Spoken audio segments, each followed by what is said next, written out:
Welcome to PCMC. Shh, everyone be quiet. Welcome to PCMC. I'm Mike Bongiorno. I'm joined today by the incredible Jennifer Grace Luttrell. Hello. How are you, JGL? I'm good. How are you? I'm very good. We are in my car on a crisp, chilly, spooky autumn night. You bet. Talking about a spooky movie. You bet. You know, in my younger days, when I was in a car parked like this, I was up to bad things, doing drugs. Now a cop would be like, "What are you doing? What are you doing? A podcast?" What are those microphones? Oh my God! Why can't you just do drugs? So yes, it's a beautiful fall evening. A good night to talk about what we're going to talk about today. Yes. Today we're here to talk about Whatever Happened to Baby Jane from 1962. A classic. A camp classic. You bet.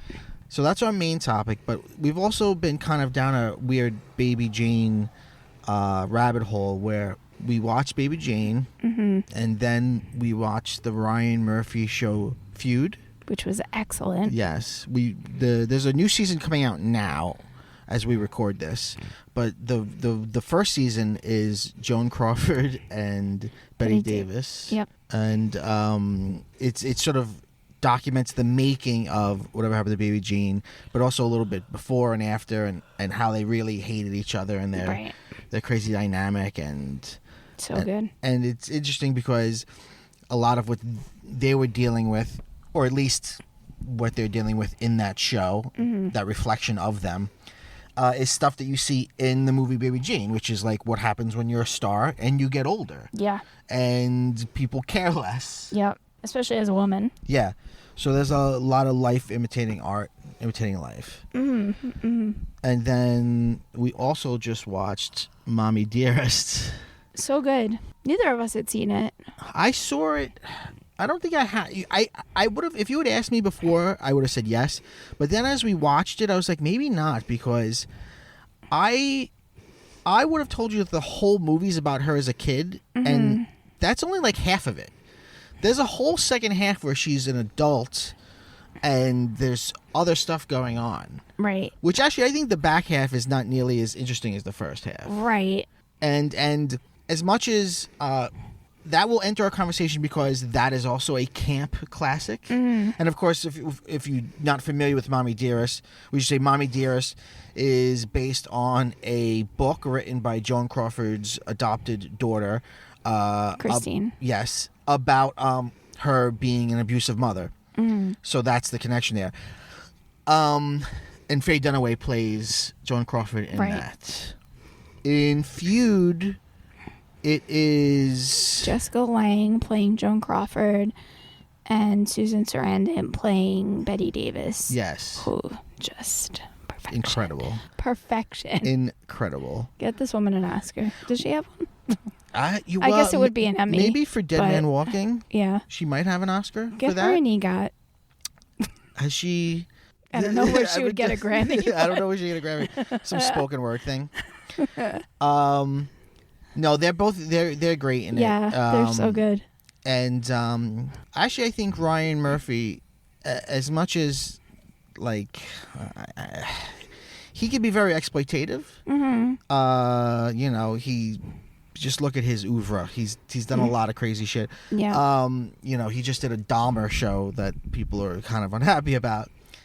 But I think Are they? Yeah, well, the victims, families of the victims are like... Okay, I got you now. And he's done a lot of crazy shit. He also gets a lot of shit for like how much rape is in the American Horror Story seasons, Right. and he Yeah. also he did, I believe, I think he did Nick Tuck. Oh, I don't want to say that and be wrong, but he's a bit of an exploitation kind of guy, and he's a camp kind of guy. Right. But that being said, I actually think that Feud kind of goes easy on both of them, and it looks on them with pretty kind eyes. Yeah, and it goes easy on Crawford. Oh yeah, especially after like Mommy. I feel like a lot of what I know about Joan Crawford is like one trailer of Mommy Dearest. Right. Wire hangers. Yeah. And face masks. Yes. Nighttime face masks. Right. Yeah, and we should say that Christina Crawford has even said when the film came out that Faye Dunaway was just completely over the top, and just despite having written a whole book about how terrible her mother is, she actually even said like, I think my mother didn't deserve what Faye Dunaway did portraying her. Yeah, it was a lot. Yeah. He did do Nip Tuck and Glee. Oh. Interestingly enough. Yeah, there's a pointed scene towards the end of Feud where one of her other adopted kids is like, I thought you were a great mother. Yeah, she adopts twins, and yeah. Yeah. I mean, they do touch on it, like, a tiny little bit. Well, in Mommy Dearest, she's the Joker. She's a straight up yeah, she's just villain. pure villain. But in Feud, her and Bette Davis, they are turned against one another because they're both women in Hollywood who are getting older, who there's less and less parts for them to play, and they're sort of put toward each other. I mean, even the marketing of Whatever Happened to Baby Jane, part of that was built on Hedda Hopper, the gossip columnist, like getting them to talk shit about each other, Right. and really like milking the fact that the American public knew that they didn't like each other. Right. They made a public scene about, and they were both huge stars, so they made a public scene about like them signing their contract together and being in the same room as one another. Yeah. So let's talk about Whatever Happened to Baby Jane. This film comes out in 1962. It's directed by Robert Aldrich. It is based on a book by Henry Farrell, and the screenplay is written by Lucas Heller. So, what's the story? What's the basic story? Bette Davis is a child star. Bette Davis's character is a child star. And then Joan Crawford's character grows up to be... Bette Davis's character is more like a vaudeville star. And then Joan Crawford's character grows up to be a movie star. Yeah. And they're sisters. And then Bette Davis's character has like a really big drinking problem. Yeah. And there's a car crash, where someone crashes into someone else. And then Bette Davis is Baby Jane. That's her vaudeville character. Yeah. And then what was... Joan Crawford is Blanche. Oh, right, Blanche. Right, Blanche in the accident is... paralyzed. Yeah, she now is in a chair. And Right. we're led to believe, even though we're not shown it, we're led to believe that Baby Jane... was driving the car into her. Blanche. Right, and now Yeah. the basic setup of the film is they're both older and they Right. live together in this like creepy old house.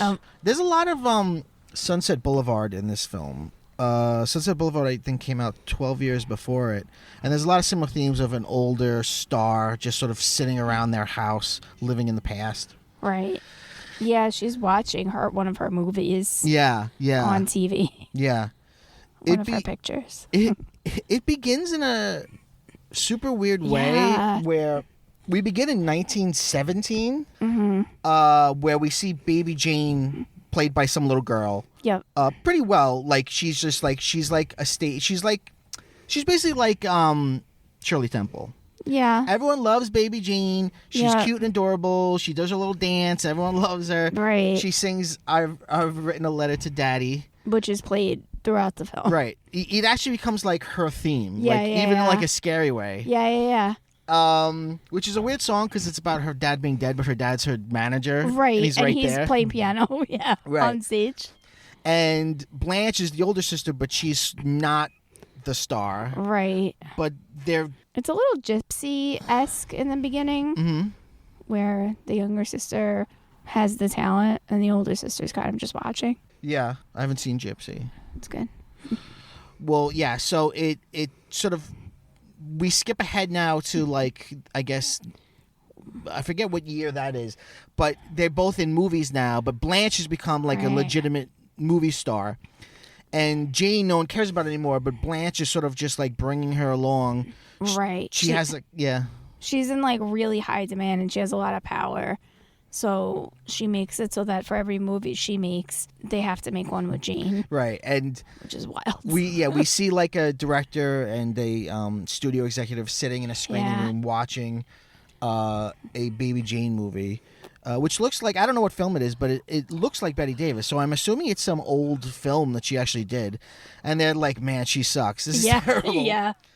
So the very first thing you see is a Jack in a Box. I don't even know how to describe it with it. It says at a toy store. Yeah. It says 1917. Yeah. Yeah, we see like a kid crying. A little girl crying. But then the Jack in a Box is also crying. Yeah. But then it just moves on to like, right. Is that like the little toy store outside the stage where they are? I guess so. Because then there's the Baby Jane dolls. I know. I thought it. Yeah. There's a Baby Jane doll that they make a big deal about, and I thought that was gonna play into the toy store. Yeah. But it doesn't. It doesn't. It's just super weird. The first thing you see is just fucking, I forget the very first image, but like the first thing that happens, besides saying like what year it is Jack in the Box, kid crying. And the thing that I can't get over is it looks like the Jack in the Box is crying.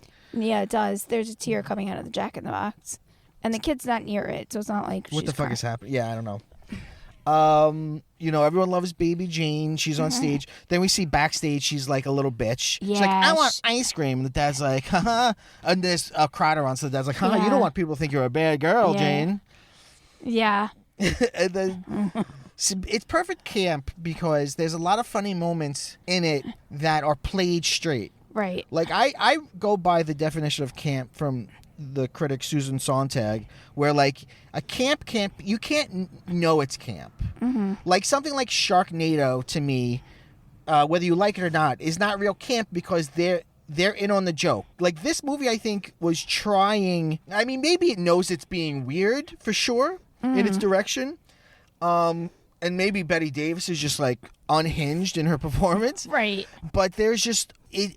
there are moments of that you laugh in it that you're like, that was not written to be funny. Right. It's just funny because of how fucking bananas the performances are. Yeah, it's pretty bananas. Yeah, one of the first really funny things that I laugh at is everyone sees Jane like being a little brat and wanting ice cream. So the dad's like, oh, well, I guess it is kind of hot. I guess if you need some ice cream, we'll get some. Blanche, you want some ice cream too? Because the oldest is there. And Blanche, just being a nice girl, is like, no, I don't want ice cream. And he's like, what are you trying to do? Yeah. It's like she's trying to make her sister look bad. Yeah. It's just so funny because she does nothing but be polite, and the dad gets super mad at her. Yeah. And then we see the mother say, when one day you're going to be the one with all the talent, and I hope you're nicer to your sister and your father than they are to you now. Yeah. And that's what happens. Yeah, and she is. Yeah. Well, yes. Sort of. Right. The ending, I guess we'll talk about the ending, because I have problems with the ending. Right. In terms of its logic. Right. So Baby Jane is a full-blown alcoholic. Oh, yeah. So Bette Davis had a lot of influence over the way her character was designed and the way her character looked. And she decided, like, I'll make my character look like she's dressing up like a baby doll, like a little baby doll. And she's like an older woman. Right.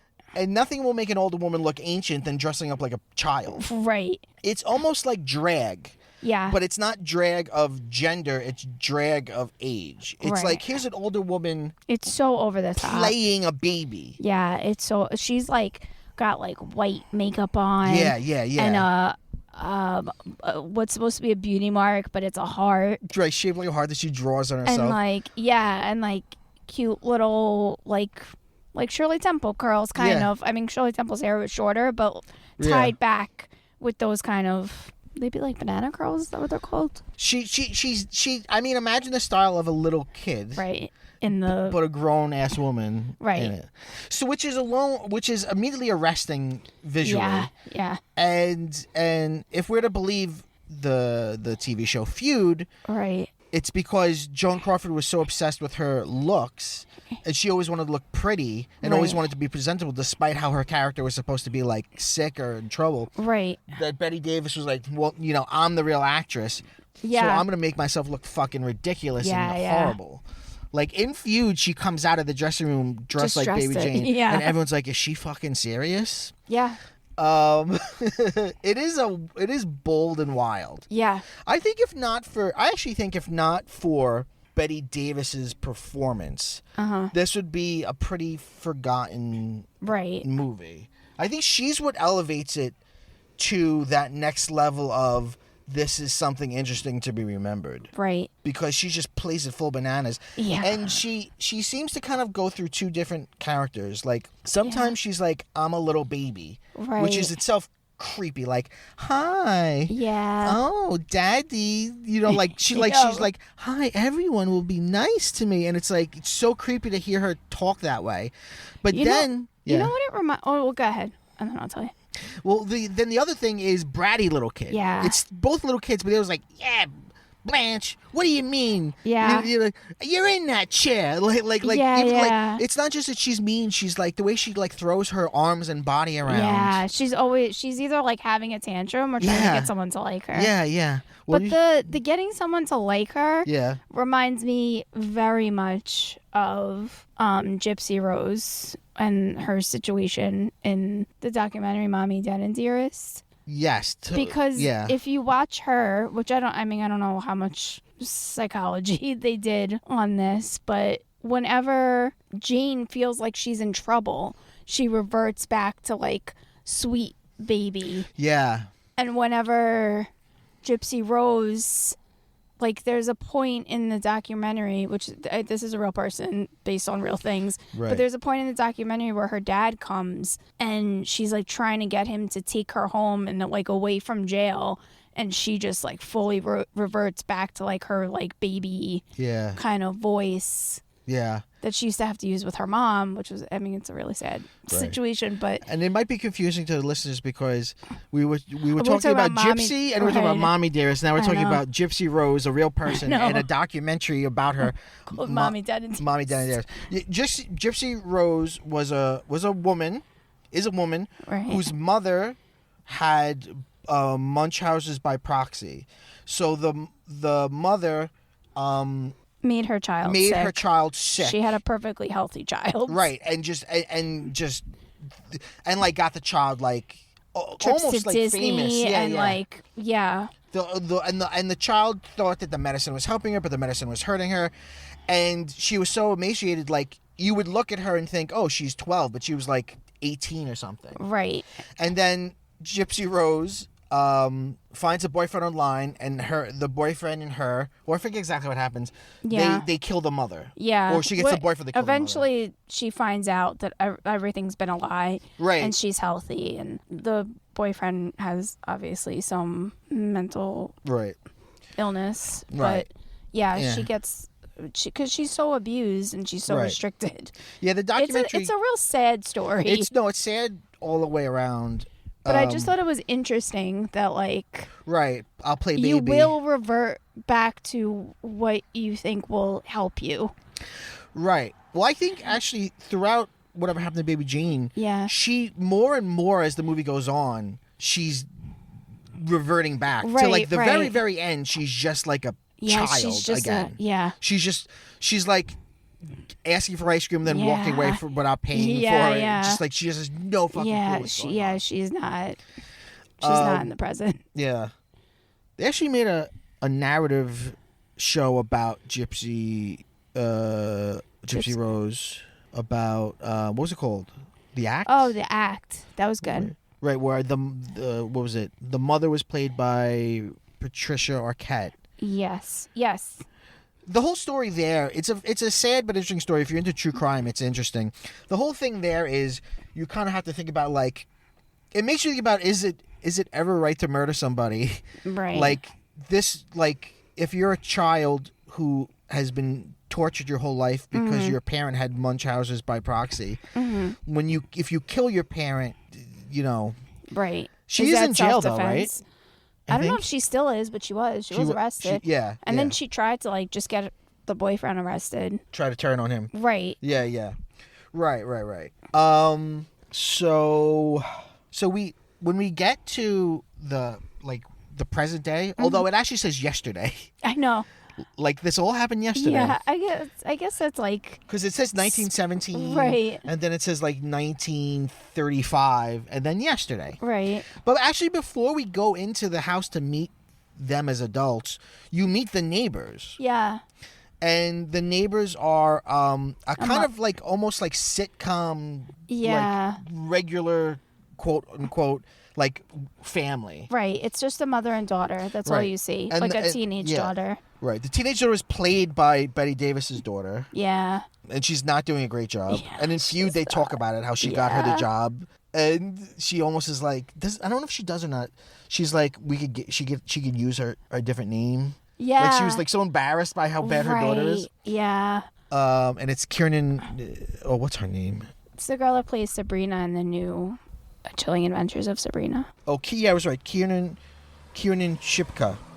And the mother is watching a old Blanche Hudson movie on TV, which is also a real old Joan Crawford movie. Yeah. And there's some weird... I guess this is intentional comedy. There's this weird thing where, like, you know, it's a commercial break, and this is like there's an announcer who's like, sorry to break into that great old Blanche Hudson movie, but let me tell you about this dog food. And it just seems like the movie itself is making a comment on TV or TV culture, but they make a point by saying, like, Blanche is in some way having a revival because of TV, right? And maybe that's part of what's making Jane come closer to the edge. Yeah. They have a cleaning woman who comes in once a week, Elvira. And she's like cleaning and like kind of like I don't know if she's like a nurse, but she takes care of Blanche too. Right. Their plan is for her to live with her. Right. Right. And she says, like, here are all these fan letters from people who see your movies on TV. They were all come from the TV station. But Jane threw them out so you couldn't see them. Right. Yeah. Joan Crawford she's good. She's very good in it, and you feel sad for her. Yeah. You know, she's like a bird in a cage. She actually has a bird in the cage, like as a pet in her room. But also, she's in this tiny little room. Yeah. She's on the second floor. Yeah. And she's in a wheelchair. But there's no ramp or anything. Right. So she's like stuck in her room. Yeah, it's also weird. I mean, I get it. I get why it needs to be. Maybe the 60s. I don't know how compliant things were. I mean, I guess if she... Well, not compliant. I don't think they have a lot of money at this point. Well, they did, though. Yeah. If they had all the money. I mean, I know they need it for the story. Yeah. But if they had all the money... Yeah. From Blanche's movies. From Blanche's career. Yeah. Why wouldn't you like build a room downstairs or make one of the downstairs rooms a bedroom? Yeah, yeah. I just don't. Right. It doesn't make sense. I just don't get it. But I mean, I know you need it for the story because then it wouldn't work the way it does. Right. She's got to be trapped. Right, she's got to be trapped. And there's bars on the windows too, which really makes her like a bird in a cage. Right. And there's a claustrophobia. Like, oh yeah. She has this little buzzer that she'll like buzz to like get Jane to like come to her. Jane like gives her meals and stuff, but she starts like starving her. Right. Yeah, she's completely reliant on Jane. There's also a little bit of Stephen King's Misery in it. I think. Yeah. So there's an interesting thing that I noticed watching it for the second time is Jane calls Blanche a bitch. Yeah, but they buzz it out. Right. Yeah, they use the buzzer. Yeah.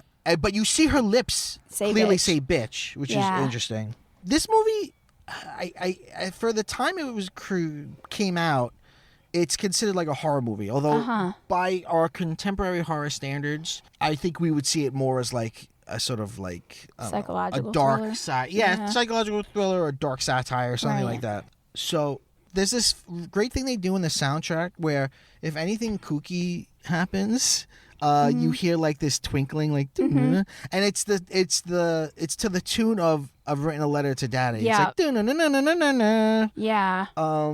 and it's fun because Bette Davis is just complete banana splits in this. Yeah. Like she's just like she's unhinged. Yeah, she's just on a different fucking level. She's in a different movie entirely. Yeah. No, she's not though. But yeah, she's all the way in on Yeah. this character. There's this interesting thing they do where they set up that they set up that Jane is a great mimic and can mimic Blanche.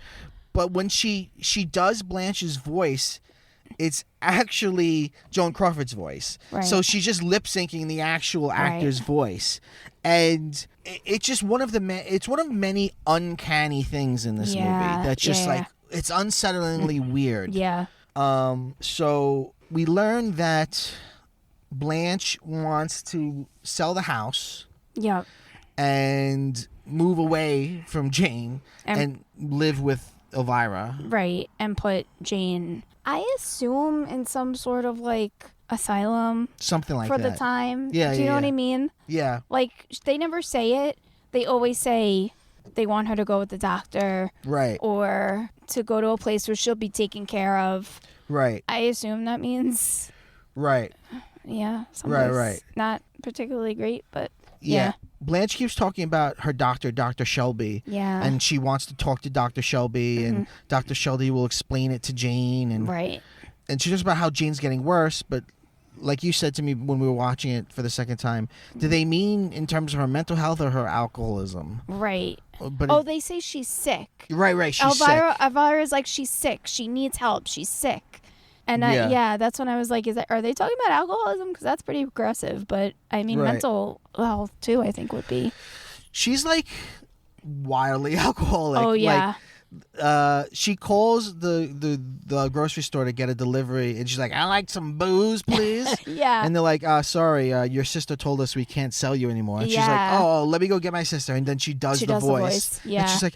And it's really Joan Crawford's voice, and she's like, "Oh, I'm sorry. You can still send over some alcohol." And so she's just drinking constantly. Yeah. And the Feuds to be believed, right. both Joan Crawford and Bette Davis were drinking constantly. Yeah. I mean, I feel like that checks for the time. Yeah. Of course. But, So there's an interesting.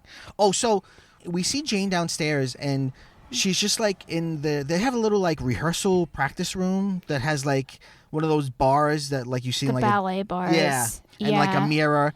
Right. And she hears the song I've Written a Letter to Daddy, but it's just coming out of nowhere. She thinks it's coming from the doll. Right. It's definitely coming from her head. Right. But yeah. Right. And you know what else? I realized this time too, that's their childhood home. Yes. That Jane bought. So that's definitely where she rehearsed with right. her dad. Like, that's probably all set up for her. Right. Which is even creepier. Right, because they argue later on, and Jane's like, I bought this house. Right. But really, like, after Jane kind of, like, was no longer a kid, it was Blanche's success that kept them going. Right. And currently, it's Blanche's success that pays for everything. it, because we find out later on, Blanche sneaks into Jane's room. She sees that Jane has been forging checks with Blanche's name. Right. So yeah, we haven't talked about the doll. So yeah, there's the Baby Jane dolls. So when I say that, you're probably imagining like a Barbie doll. No, it's giant. It's giant. It's like, do you remember my size Barbie? It's like life size. It's like that. It's like life size of a little girl. Yeah. And it's so fucking creepy. And yeah. Even actually, there was one in their car when the car accident happens, because the car, we have this sort of cold open, and then we have the car accident, and then when the car accident happens, the credits roll over shots of the car, and you see the actual title card, Whatever Happened to Baby Jane, is over an image of the Baby Jane doll, but like its face is cracked. Yeah, it's got like a porcelain face. Yeah. So the part of the face is missing. Yeah. So she thinks so when she's down in the whatever room, then the lighting in that room is always very weird and surreal. Oh yeah, it's from above. Right. So it's super harsh when she's right under it. Yeah. Especially with the makeup, like you could see all the It's creases. so white. Yeah. It's yeah. It's I mean, and she's older, so like Yeah. every it's not lighting you want to be under. Right. Super creepy. She sees herself in The mirror. Yeah, because she's singing and she's fully in it. So and she's a baby in her head. In her head. She's probably looking at the doll and just remembering her whatever 5-year-old self maybe. Right. And she sees herself as an older woman and she like screams like it's a nightmare. And it is. Now I found. Well, let me ask you something, because I found myself really watching closely. Mm-hmm. When she looks in the mirror, is that really just a reflection of her, or do they do more stuff to make her look older in the reflection? That's what because when there's something you off see about it. The reflection does seem off. Right. It seems like it's maybe even worse than she looks. Yeah. I don't know.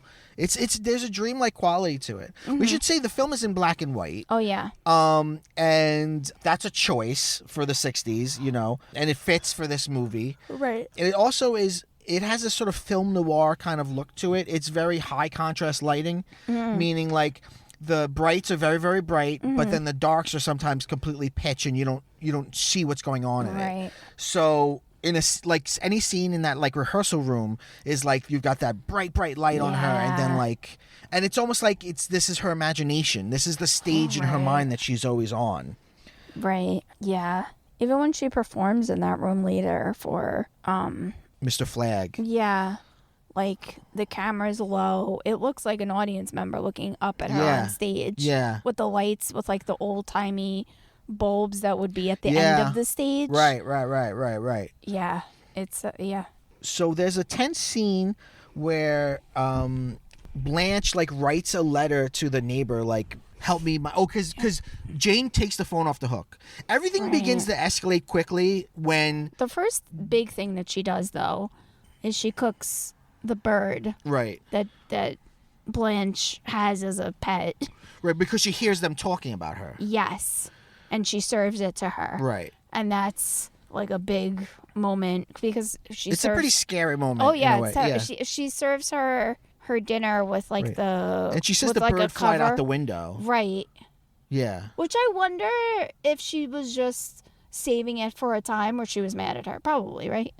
That's probably what that was. I don't know. Because I feel like if she didn't upset her, she wouldn't have done it. It was she was saving it for a time where she was like. But she says, I know what goes on in this house. I know you called the doctor 4 weeks ago. So I think things are escalating because Jane knows that Blanche wants to sell the house and get her out. Right. And put her somewhere. Yeah. So that's why she's taking the phone off the hook. Yeah. That's why things are escalating. That's why she's like giving her a bird to eat. Right. Which she doesn't. Which she doesn't eat, right. So the phone's off the hook. So Blanche is like trapped in her room. She writes a letter for the neighbor. She throws it out the window. It falls on the ground. The neighbor has it's almost Hitchcockian. Like the neighbor has a conversation with Bette Davis. Bette Davis is always just mean, just outright a bitch to the neighbor. The neighbor's so polite to her. Yeah. And the letter's in between them, and Blanche is watching like terrified. And then she sees the letter's not there. Yeah. And we see that actually Jane did find it and read it. Mm-hmm. But she doesn't bring it up until later. No. She brings up that she's going to see a doctor. Right. And then she's like, what's the number again?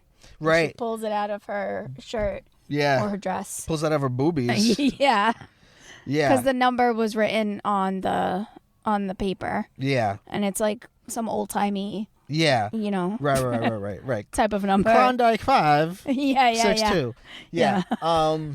When is the rat? No, the rat's not now. She gives her something. She's afraid to eat, but she actually gives her like ribs. Right. Yeah. It's such like such psychological warfare. Right. She's like torturing her. Yeah. She's making her afraid. Yeah. And she gaslights her a lot too. Oh yeah. Because she'll be like, it's just a joke. Yeah. Or she'll be like, you're so paranoid. You're the one who belongs somewhere. Like she tries to, like Jane is always trying to like, turn things around on her. Right. Yeah. Even with the ribs, she's like, well, why didn't you eat your din-din? Right. And Blanche is like, well, I'm afraid. And that's when she takes it out. She's like, there's nothing wrong with it. Right, you're paranoid. You didn't eat your din-din, so you don't get anything till lunch. You know, the way that you just said din-din made me think of something. What? I wonder if the original person who voiced Harley Quinn was in any way inspired by Baby Jane. And really, because I know. There's definitely something there to that. The cadence. Yeah. And the baby voice. Yeah. And the white face. Yeah. And the heart. Yes. We cracked the code. So Elvira comes and Jane doesn't want her in the house. She doesn't want her to talk to Blanche because Blanche is going to say she killed my bird and blah, blah, blah. So she's like, we're giving you the day off. Here's your money. Take the day off. Yeah. And Elvira knows something's up. From the first scene, she's like, your sister's crazy. She belongs somewhere. She's sick. She's doing these bad things on purpose. Yeah. And Elvira tells her to call the doctor. Yeah. And Blanche is like, I know, but she seems like she's getting better. And I don't want to do that. But yeah. Yeah. So after the rib scene where it's like, maybe she isn't going to feed her something bad, is the rat scene, which is probably the biggest scare in the movie. It's almost like a jump scare, really. Like... the food is always served to her in one of those serving dishes that has a cover, right? So you know, the bon appetit. Yeah. I actually learned the word for this the other day and I can't remember it. Go Google it. Yeah, who would do that? All right. Not PCMC. So the last time was ribs, so she's like, okay, I guess it'll be real food. And she was afraid to open the ribs, and then it's a fucking dead rat. No. She knows a rat's coming because they get into an argument and Jane's like, we got rats in the basement. Yeah. And then she walks out. But doesn't she? No, go ahead. Is she? I don't remember. Is she going to like eat it, or does she think there's going to be something? I think it looks on her face like she knows it's going to be something, but she opens it fast. Like with the bird, it was a very slow open. Yeah. But with the rat, it's a very fast open. And fucking Jane's like, yeah. I feel like that's a big scene. Yeah. That people know. If you know anything about the movie, that's probably the scene that you know. Feud had an animated opening, and it would animate some scenes from the movie, and that was one thing that was in it. The rat, and then her immediately cackling, and while she's cackling, Blanche is screaming, and like just. And she does something very sad where, like Blanche, like. Will circle around in her chair. Because she's like trapped and she can't do anything. She's in her chair, so her chair's the only way of her only agency of moving. Right. So she's just like so trapped. She's got this like terrified fight or flight energy. Yeah. And she can't do anything. Yeah. She can't fight or flight. Right. She's completely trapped. It's terrible. Yeah. So now the character of Edwin Flagg comes into it, and this is Victor Buono, who played King Tut, I think. Yeah, I think I Batman. saw that. Yeah. In the Adam West Batman, and we learn a lot about him in the Feud show. He actually becomes good friends with Bette Davis. Yeah. Because he is a gay actor, and there's a scene where he's like, "You've been so good to people of my tribe." Yeah. And they become like, at first she's like, she doesn't like him, and then she like works with him and she thinks he's good, and then like they're like BFF forever. Yeah. He gets arrested at one point. Yeah. In real life, right. I guess. In like a gay club, and she goes and she bails him out. Yeah, right. Uses her star power to bail him out. Right. Now you asked this question, which is the character Edwin Flagg supposed to be queer coded? I think so. He lives with his mother. Yeah. Bette Davis, or what's her name? Jane asks about a wife. Yeah. And he like gives some kind of answer that just like ignores it. He's also like faking his whole life. Like, oh yeah. Like he's kind of this out of work guy who's like living off of his mother, but he has some musical talent. Right. And then we should say Jane goes and puts in the paper an ad for like looking for like a pianist to like work with her because she wants to like get her career going again. Right. And she's gonna use Blanche's money to pay him. Right.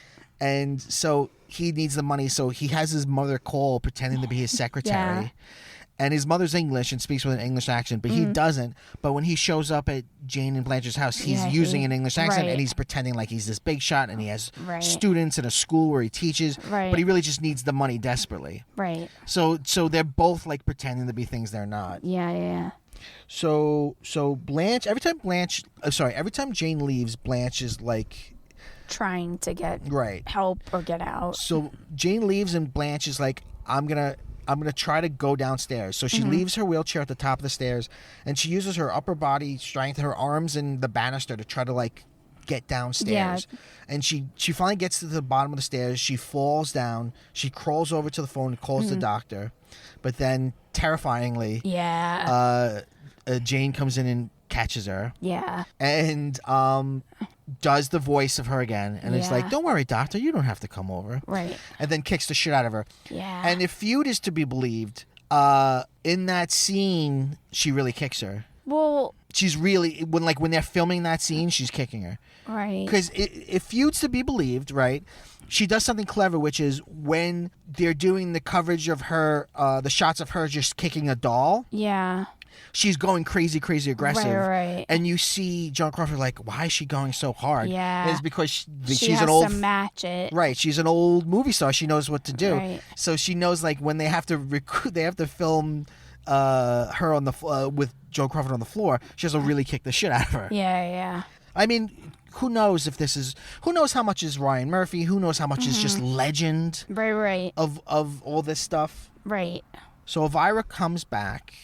Oh, Elvira comes and Bette Davis, fires Jane her. fires her. She's like, "You're fired. We don't want you anymore. Give us your key." Yeah. And she's like, "Oh, sorry, I must have left it at home." And she's like, "Well, whatever. I'm in a hurry. Get out." Yeah. And then so she looks like she's going to take the bus, but then the bus drives away, and there's Elvira. Elvira just waits for Jane to leave, and she goes in the house. She has the key. She goes in the house. Yeah. And sees. At this point, it's like really extreme. Like, right. Blanche is tied up. Yeah. She has I don't know what you would call it, but she has a thing above her bed to help her get up out of bed. Yeah. Because she only has her arm. Right. And she can't use her legs at all. She's tied to that. Right. So her arms are like up. She's tied to that. Yeah. And like some of her body's up too. Yeah. Because it's high, and her mouth is taped. And she's locked in there, so Elvira's trying to get the door off the hinges, which takes some time. Right. And Jane comes home. Right. And Jane is trying to starve. Yeah, I guess. Blanche, no, she is. Because she wants to be able to leave and start a new career with, what's his name?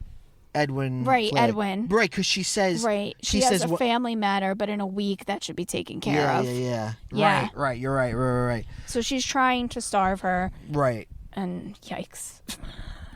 And Flagg, she's like so like being the baby doll for Flagg and like singing, and he's just like rolling his eyes like this woman's crazy, but I need her money. Yep. She's in this big house. She must have money. Yeah.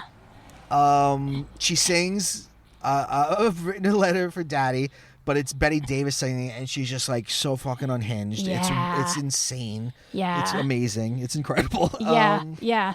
So Elvira comes in. She gets a door. I guess Jane that makes catches sense. her. Right, and Jane catches her. And she's like, get out of here. And she's like, I know she's in there. You got to act like an adult like everyone else. Yeah. And then she finally gives her the key. And then she sees her. Yeah. Oh. Yeah, well, I'm trying to... I don't remember exactly how it happened. She sees her. She gets in there. Bette Davis comes home, and she does yell at her, and she gets her to give her the key. Yeah. And Bette Davis is like, you'll tell, or something. Like like she's reverting back. Yeah, you'll tell. Yeah. They'll be mean to me. Right, yeah. Talking about the police. Yeah. And she gets in there and she sees that, like... Right.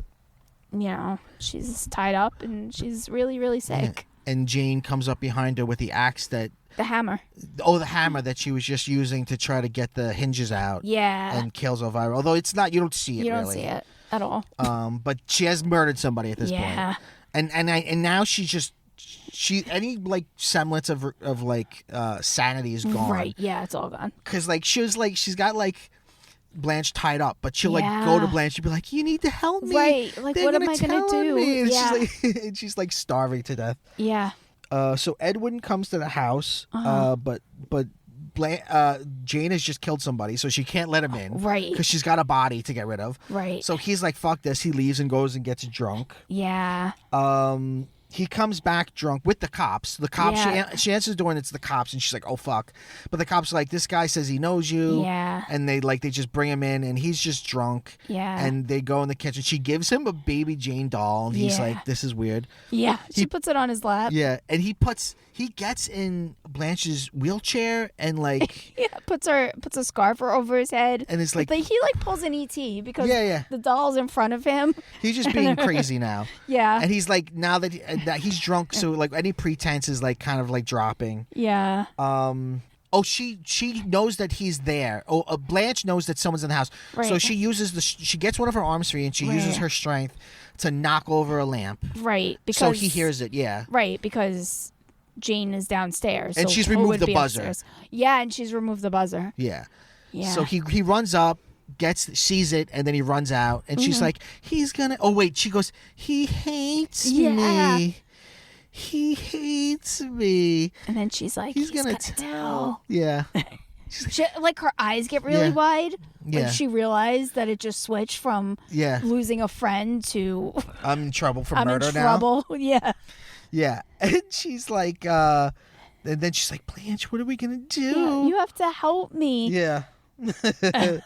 So she which I mean, good on Bette Davis. She drags the whole Joan Crawford. Who I'm sure was not helping any. Right. Because she's supposed they show to that not. in Feud. They do show that, but I'm sure that's 100% accurate because. What does she laugh? She just. I forget how she fucks it up. I forget. But in Feud, there's a montage of the scene where she's dragging her out, and and it's hard for Bette Davis to drag Joan Crawford, but she keeps fucking up. To be lifeless. Right. Yeah. She keeps fucking it up somehow, and I think she does keep laughing because Bette Davis has to put her arms under her armpits and like clasp her hands and like drag her that way. Yeah. I think so that's she what does it like a million times to get it right, and you can. And it's just she's sweating. Yeah, and she's just torturing Bette Davis. But even if that didn't happen, I'm sure she made it difficult by like going completely lifeless. Yeah. Which she is supposed to be, but right. Oh my gosh, she's like starving to death at this point. Yeah, but like good on Bette Davis. Yeah. For dragging a whole Joan Crawford around. Yeah. And it's for a while. It's not like she just drags her out of bed. She drags her to the car like and everything. She drags. But like in that one scene. Oh yeah, like she drags her across the room out the door, and like it stays on her for like a good while for an older woman. Yeah. To be dragging a person, but anyway. Totally. Yeah. So we're kind of towards the end. We go to the beach. Because she says, like, remember when Daddy would take us to the beach and me and him would rehearse on the beach? And everyone would surround me. And the people. Yeah. Oh, and this is the first time Blanche tries to reveal the truth about the car accident to her. She's like, I gotta tell you about the accident. But every time Blanche says anything about the accident, Jane's like, you said you'd never talk about that. But also Edwin sees her and runs away. Yeah. Edwin gets upstairs and sees her. And he's like, she's dying. Yeah. She's dying. Right. So he goes to tell. Yeah. So they she drags her ass to the beach. Yeah. Wraps her in a blanket. Right. She's just like a little fucking dying burrito. Yeah. You know, when I first saw the film, I didn't read it as her dying. But in Feud, they talk about how it ends with her dying. And I watching it for the second time, I'm thinking more about the cinematic language of older Hollywood films, and I think her big speech that she gives to her, where she reveals the truth about the car accident, I think in this period of American film, like a kind of speech like that is almost like it's like a death knell. Yeah, it's like an indication of here's the thing I'm going to say, and then I'm dead after. Right. You know, because you see that in other films too. Like you have one last, like you say your last piece and then you're dead. Right. So well, first they get there at the beach and it's like night, it's dawn. Yeah. So they're alone, but then it gets to the day and like there's people there, but like fucking Jane is like playing with a pail and completely sand. Unhinged. Yeah. She's completely reverted. Right. And there's like kids around. There's a funny shot. Which I really hope was improvised because it's so beautiful. There's a shot of like two little kids like bouncing a beach ball and like Jane comes up to them and is like puts her arms out like throw it to me. And the way the little girl hesitates, I can't help but believe they were just They just went extras, right. and fucking Bette Davis just walked over Yeah. in character and fucking did it. Yeah. Because it's incredible. And She goes to. Oh no. it's all over the news because they find the body. Right. They find Elvira's body. Right.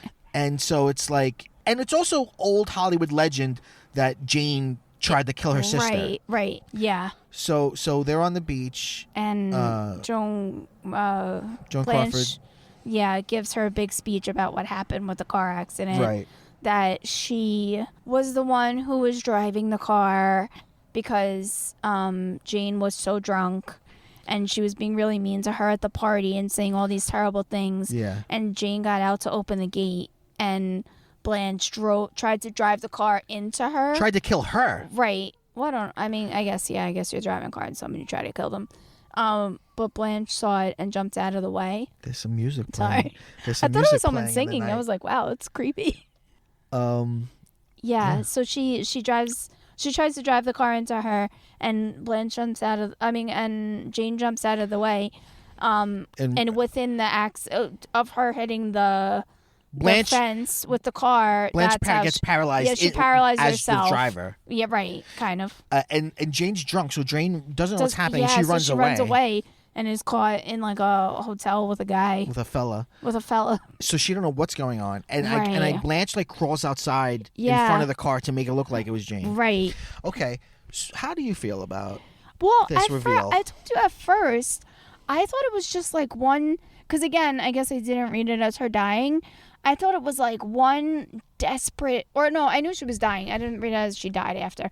But I thought it was like one desperate attempt to just like, because she's starving and there's a snack stand. It's only until after the story that Jane gets her anything to eat. Yeah. And I thought it was Okay. just like one desperate attempt to just like get something. Yeah. Like get her out of it, get her some, like make her feel like the hero, like give her anything to help her Right. survive. That's an interesting way to read it. Yeah.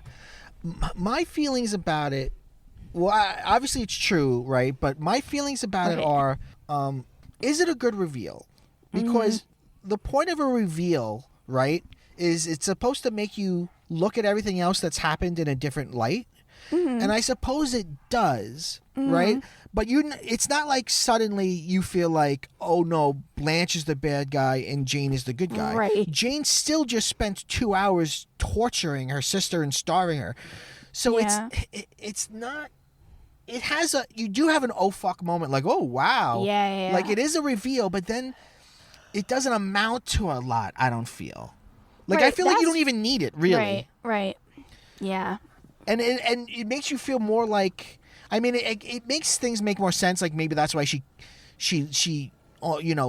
didn't try harder when she was younger to get Jane help, or why she makes excuses for Jane's weird behavior. Right. Yeah. But it's not. I don't know. It's not. I don't know. I wish there was more to it. Yeah. Or that it came earlier or something. Yeah. But there's a great line after that where she tells her, and she's we could have been friends. Right. That's what Jane all this says. time. Right, so she goes and gets some ice cream. She's like, I'll take some strawberry. And then the guy's like, you want to pay? And she just runs away. Yeah. And at this point, the cops know what's happening. The Right. cops, because somebody complains about her car, a car Right. blocking the road. And they go and look and they see that it's Jane's car. Right. So the cops are like, she's got to be here on the beach. And then, is it the ice cream that causes the disturbance? Or they just see her? At some point, the cops see her with the 2 ice creams, and they go to her, and they're like, Miss Hudson, we need you to come with us. Right. Where's your sister? Can you tell us where your sister is? We're worried about her. And she starts, like, dancing. Because everyone's surrounding her because they see the cops there. And they're like, what the fuck's happening? Yeah, they're all talking, like, badly about her. They're just like, wow, this terrible person. But because they're surrounding her and she's just completely lost it, she's just dancing with her ice cream. Like, they're all surrounding her, like, when she was a kid, and they're amazed by her. Right. Which is a lot like the ending of Sunset Boulevard, where, like, there's a crowd there, but she's perceiving it as the crowd is adoring her when they're not adoring her. Right. And that's the end. It just says the end over her just being bananas on the beach. And the cops go to... Right. But I don't know. I guess that's also why I thought she was wasn't. alive. Yeah.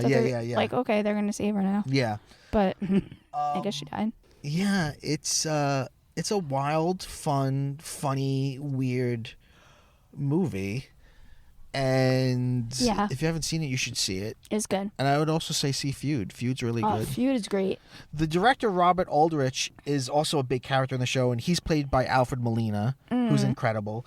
And you kind of see like his career and how his career goes. Right. And you have Stanley Tucci, the Tooch, playing Jack Warner, the head of Warner Brothers, as a real dick. Yeah. Like a real mean son of a bitch. Yeah. Like there's a great scene where we haven't talked about Mamacita. Oh yeah. Talk about Mamacita. Mamacita. I hope is she real? Do we know for sure? I don't know if she's real, but I know that the like right hand maid in Mommy Dearest is a composite of characters. All so right, maybe yeah. there was a real Mamacita that character's based on. Mamacita is Joan Crawford's Everything. assistant. Yeah, assistant, like maid, but butler. like personal. Right. Like she lives with her. Like she does everything. Yeah. Kind of like if you've ever seen Will and Grace, she's like her Rosario. Yes. Her life coach. Right, The she's only everything. one that could talk back to her. Right. Like literally. And she's like this blunt woman. Right. Yeah. Because she can be. Right. Wait, what were we? Why were we bringing up Mamacita? Sorry. Because Jack Warner goes to, she's right. she's holding up. She has all these antics. Right. When Joan Crawford gets upset by something, she holds up the movie. Because that worked before. Right. When she was younger. Right. So Jack Warner goes and Mamacita's like, she's not here, and he's like, go get her. Yeah. And he just goes into her house, and she's like, Daddy, you gotta help me. And he's like, you know what? That wasn't cute when you were 40. It's definitely not cute now. He's like, that might work for that fat fuck over at MGM, but it doesn't work with me. Yeah. And then there's a brutal scene where she's like, you always liked Bette more than me. You think she's more talented than me. And he's like, yeah, she is. Yeah. She is more talented than you. But there's a lot of that. Right. He says that to Bob Aldrich, too. No, but between them. Oh, yeah. There's one point towards the end where Joan is jealous of Bette because she has the talent, but Bette is jealous of Joan because she has the beauty.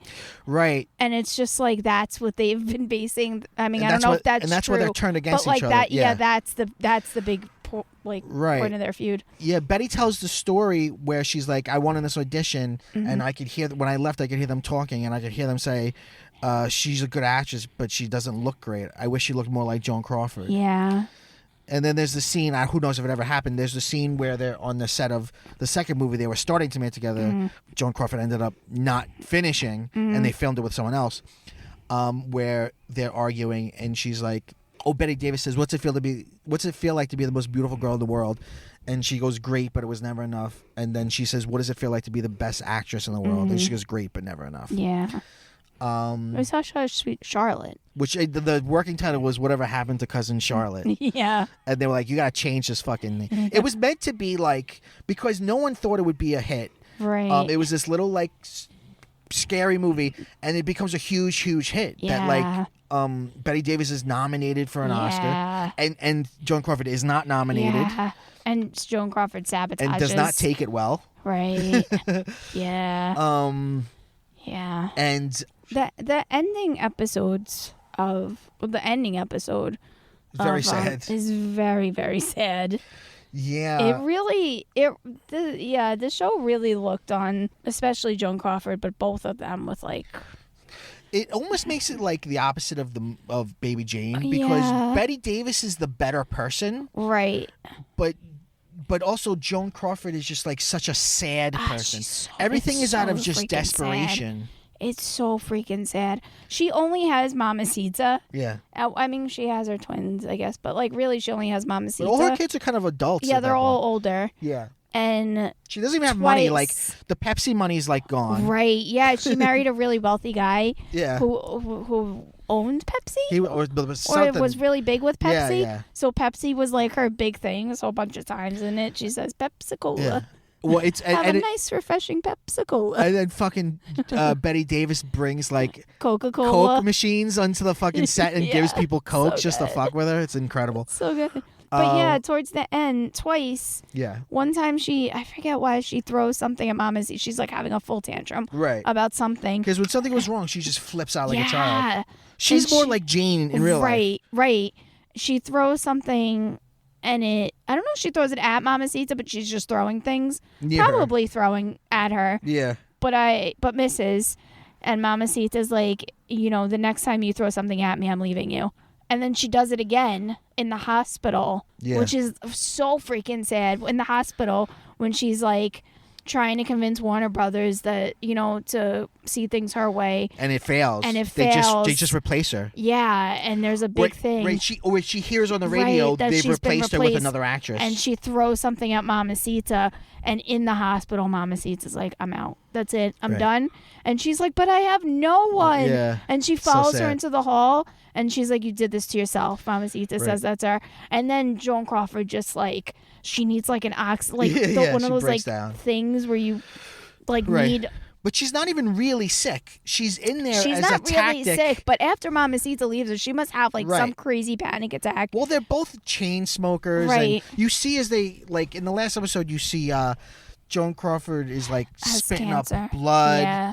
And she doesn't have back teeth. Yeah, she took her back teeth out to give her cheekbones. Yeah, which is like something that people did. And the dentist is like, that's horrible. Yeah. Like, can I fix that for you? Yeah. Like your jaw is like fucking up. And she's like, no, it's real. You can't get movies if your face can't catch the light. Yeah, it's real. It's real sad stuff. And then in the very last episode, Mamacita comes back for a little bit. But because she's really sick. Right. She's living in like a little apartment. She sells that house. In New York. Yeah. She sells her big giant house. And there's like, I don't know if it's like a dream. I don't know if she's meant to be like a little bit senile. Yeah. But there's a whole scene where there's like. It's very Ryan Murphy. Yeah. A party. Yeah. With Jack Warner, Bette Davis, Hetty Hopper. Yeah. And it's like the old days. They're just sitting around talking. Yeah. And her and Bette Davis are like bonding. Yeah, and they like make up like we should have been friends. Yeah. Oh my God. And then I almost want to cry. It's so sad. Mamacita walks in. And Mamacita walks in and she's like, what are you doing? And she's like, we're having a party. But she's just an old lady in her robe sitting in a dark room talking to herself. It's so upsetting. Yeah. It's so upsetting. It's so sad. Yeah. And we find out she died like months before Mommy Dearest comes out. The book comes out. Because she's like... She knows it's coming. She knows she's heard it. She's heard about it. Right, but she doesn't know all the... Right. All the details. And that's the scene where her other daughter's like, I think you were a great mother. Right, yeah. Which those kids are not in the Mommy Dearest movie at all. All you see is you only see the two first kids. I wonder if she adopted them later. She also in tries Feud, to adopt, yeah. Tries to adopt again, but she's too old. Yeah, and it's so sad. It's about how Hollywood sad. Treats women. It's real sad. Yeah, it's great. Please watch it, but it gets watch you. everything we're talking about. It gets you. Watch Mommy Dearest too. Watch Will and Grace. The fucking the scene where she's in fucking Pepsi Cola at the board of directors, and they're trying to like kick her off, and she's like, don't fuck with me, fellas. Yeah. Incredible. So good. Incredible. So good. Well, Jen, I think we did it. I think so. Now we're going to end the episode with Jen Lucille. singing I've Written a Letter to Daddy. Go, Jen. No. I forgot to mention that Bette Davis, just to mess with her, because Joan Crawford's real name is Lucille something or other. Yeah. She will only call her Lucille. Yes. According to Feud. Incredible. Which is fantastic. Incredible. Anyway. Yeah. There's also like a pretty girl playing the neighbor, and they both get her kicked off the movie. Yeah. And have replaced with Bette Davis's daughter. Yeah. Well, Jen, thank you for being here. Thank you for having me. We end every episode by saying, go bye-bye.